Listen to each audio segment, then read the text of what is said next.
ready to... Yeah, right in your face. Yeah. It always starts there. Yes, you wanna... I'm okay because I'm going to get up and... Oh, okay. And Did you want to move the table and the chair so that it's not... I think I'm good. Okay. I think I'm good. Okay. Well, since we have an EFTer with us, I wanted to give a quick description of the difference. Good. With faster EFT, the main difference is we believe there are no broken people. You are successfully producing everything that you have in your life, in your body. With traditional EFT, they talk about psychological reversal and getting stuck. No, we don't believe in it. We believe that what you're doing in your mind at the subconscious level in order to keep yourself safe is successfully producing the results that you're getting. And the reason I'm making these little circles is because I've made this flower diagram and the girls know what I'm doing, but you don't. So it will make sense in a minute. Okay. So most people think that if you're feeling something, that's where you start. I felt this, therefore I reacted this way, therefore I responded this way, therefore I took this action. What actually happens is a step prior to that. I thought this, and my body followed with emotion, with feeling. And that feeling can be emotion, which is a feeling that we've named, happy, sad, angry, whatever. Or it can be a physical sensation. When I ask Amber what does she experience when she's angry, she might say that her neck is tight. I might ask Marcy and she might say that my stomach clenches down. With me, my face gets hot and my chest gets tight. And you might have a completely different reaction, but we all label it anger. So the feeling is what we're experiencing in our bodies. The label that we call the emotion is anger. So follow that? So both anger and physical sensations come from thought. So whatever you're thinking creates feeling, both emotions and sensations. So I'm going to draw my little flower for you so that you can follow me. And this is not Robert's flower, this is my flower. So you won't find this on his videos. Can you scoot over just a little bit? Toward me? Yep, towards you. I'm getting a chair. Thank you. So you are focusing on the thought as opposed to the feeling in faster EFT. No, we are focusing on the feeling, but we understand that the feeling comes from thought. I still don't catch the difference. Okay. I'm not. Think of something that has happened that made you feel good.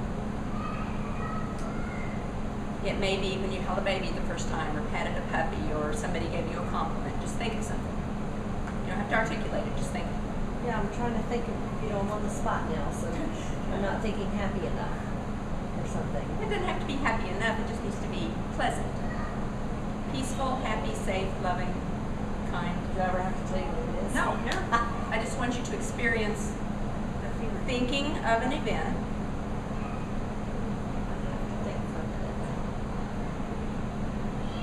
Okay. Okay. And you may either be seeing an image in your head, or you might be hearing words or tones or sounds. You might be tasting something or smelling something. Or it might be that someone came up and touched you in a certain way, like if it were a hug or something. So you've got a visual image. I do. Okay. Now, I'm going to ask you, how do you know? First, name the emotion. What are you feeling? Happy, sad, good? Satisfied. Satisfied. Okay, feel that satisfied feeling. Notice in your body, how do you know you have a satisfied feeling? Where is it in your body? Is it an all-over feeling? This isn't working. The thing that I picked out isn't happy enough and fun enough. Okay. So I do now know what you're talking about. When I feel like I am in my zone. Yes, when you're in your zone. Go to your zone. I don't know if I can get there just by thinking my way there. Yeah. That's the only way you can get there. To go to your zone. Is to access your mind. Okay, let me go to explanation and it'll fall in when you quit giving it attention. You're a hider like me. You're going to go to something, it runs and hides so you don't work on it. So, but we were actually going to enhance the feeling. So, okay. Most people think that we start with feelings. I actually learned this from a counselor back in the 90s. From that feeling in our body, whether it's an emotion or sensation, then we have a response.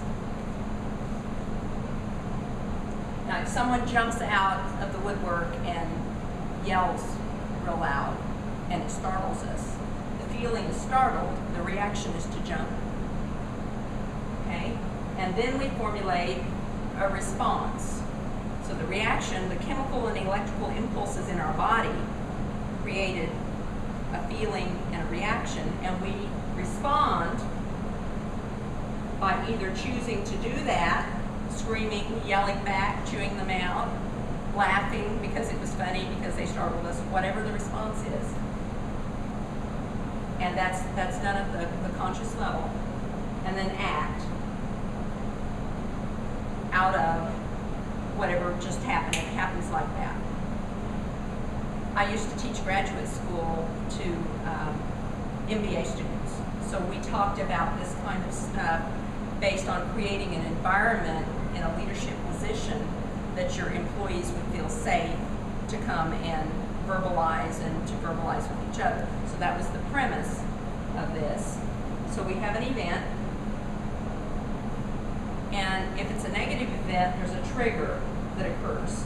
And like you were saying, you notice when there's a money issue, your back hurts before your brain catches up that there's even a money issue that you're considering. Okay? If we can jump in here between our automatic subconscious response, or reaction, I'm sorry, this is supposed to be reaction, and our response, then we can keep ourselves from saying those words we shouldn't say when we're in a public environment, or we can stop ourselves from reacting in a way that we reacted prior that we're trying to correct. The automatic stuff is the fight, flight, and freeze modes. And if we can overlay those with peace and stay in a calm manner, then the next time someone jumps out of the woodwork and screams in a gorilla suit, we go, funny, huh? And they go on. Because we remain peaceful and calm.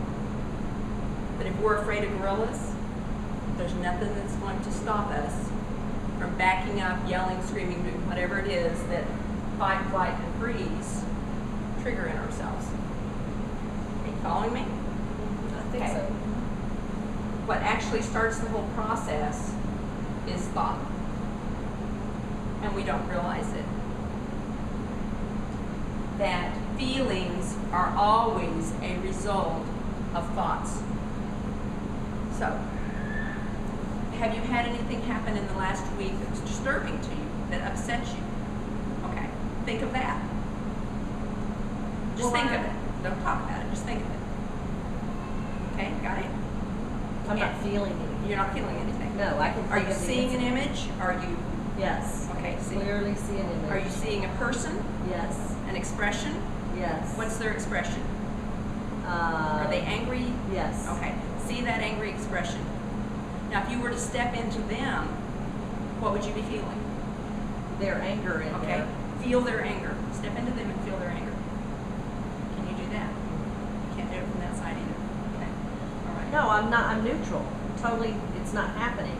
Okay. So I don't feel any. Okay. I So feel what you're neutral. telling me is you're not going into the trance.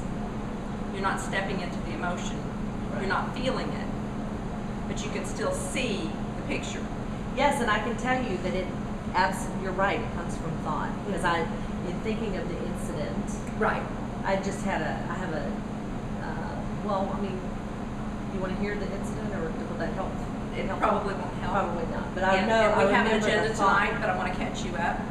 So, Yes. anyway, most people don't believe that it starts with thought. They think it starts with feelings. No. But feelings always follow thought, and that's a basic premise for Faster EFT, is that we're working with what happens in the mind that creates the sensations in the body. Okay? And I'm going to take you there. Well, I can do it without erasing that. Okay, I get that, I understand now, but I didn't really That realize if you, that. if you see an event, like you're seeing an angry expression on this person's face, and this is an eyeball, so when you see that person, then it sends a signal to your little cauliflower-shaped brain that says this person is angry, and you get an image of that angry person in your mind. Now, is that person here in the room right now? No, but you clearly saw the expression in your head. Okay, so this is now kind of like a digital download.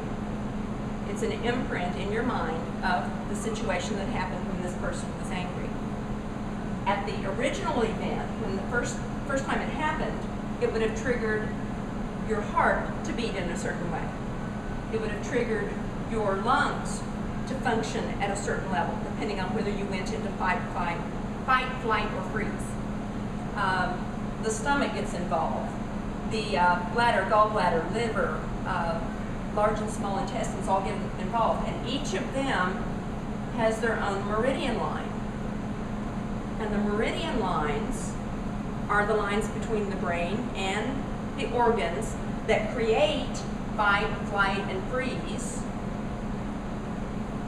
that signal the organs to create a chemical and electrical cocktail so that you feel a certain way. So whatever your response is to this person's angry expression, it says, okay, we're going to use 101A on that one. So the heart does this, the lungs does this, the belly does this, and this is what it looks like.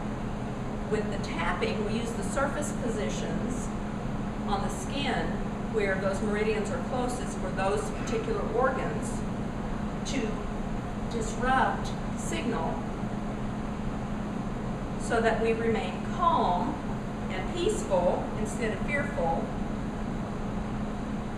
And when the brain gets feedback that everything's okay down here, it throws the program out and literally rewires their neural pathways concerning when I see this expression or when I hear that tone or when I hear those words. It throws it out. So the next time it occurs, we don't get this response. But even if you're not feeling it, because you've gotten rid of that, if you're still seeing it this way, then you've still got a safety picture in your head that says the next time someone looks at me that way, I know this, and I will be this, and I will respond this way. Now, it might not be the same fight, flight, or freeze that it was before, but it's still there. If you can clear up the image, then you're starting fresh. You've got a clean slate the next time someone gives you that angry look. And you can choose from a position of being calm how you want to react. Because when we're stressed, we can't breathe, we can't think, we don't get enough oxygen to our brain, and we say and do the things we should really be saying, doing, and the ones that we regret. And then we take all those regrets and we beat ourselves up, and it's a conscious, vicious cycle until we ground ourselves into the ground, and then our health goes. So that's how stress works. Stress, for fast ReIFT, the definition we use is that stress is the body's reaction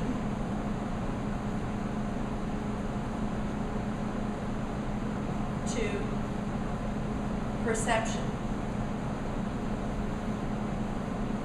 And that's key, because this says the same thing the flower said.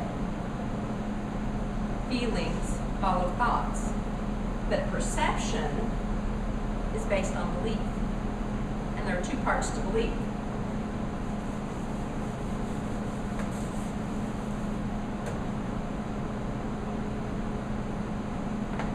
To have a belief that is going to create a reaction in you, an automatic response based on an imprint from the past. If you have a belief, then you have proof. which is all kinds of lists of evidence of, well, Dad did this, and my brother did this, and my teacher did this, and they did this in church, and the Bible says this, and you know, my coworker said this, and of course they did that to me.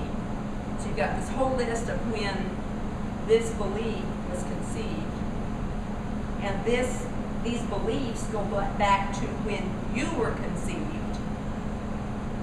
Because if you were born into a family where you were a victim, you were the result of a victim of rape, you're going to be welcomed differently into the family than if your family is a result of high school sweethearts who went through high school and college together, got married, have been married 5 years, love each other desperately, have a Walton-style family, and you're born into it. You're going to get a different response. Based on that stage being set and how you're welcomed, you learn coping skills. You take those coping skills out into the world and start operating with them, and they are nothing more than beliefs in your head that this is how I am, this is who I am, and this is how the world will treat me. The other part of this is emotion. If you have your list of proofs and experiences of when you were treated lesser than a man, or lesser than your brother, or lesser than a boy, or lesser than the oldest child, and you have all this proof as to why you are lesser, and then you have emotion with it that says I'm either sad, or I'm angry, or I'm depressed, then you take that belief system into the world and you expect people to treat you that way. Well, if stress is the body's reaction to perception, and perception is based on beliefs, and we change this belief by changing the emotional structure, and you no longer have to be lesser than. The truth can be that you are a beloved child of God, created just like everyone else. Then you have access to everything everyone else does. And you are worthy just like everyone else is. You're going to engage everybody in the world differently because you are different based on what you believe about yourself. So that's kind of the quick catch up of where we start from. Any questions? Have I totally confused you, or?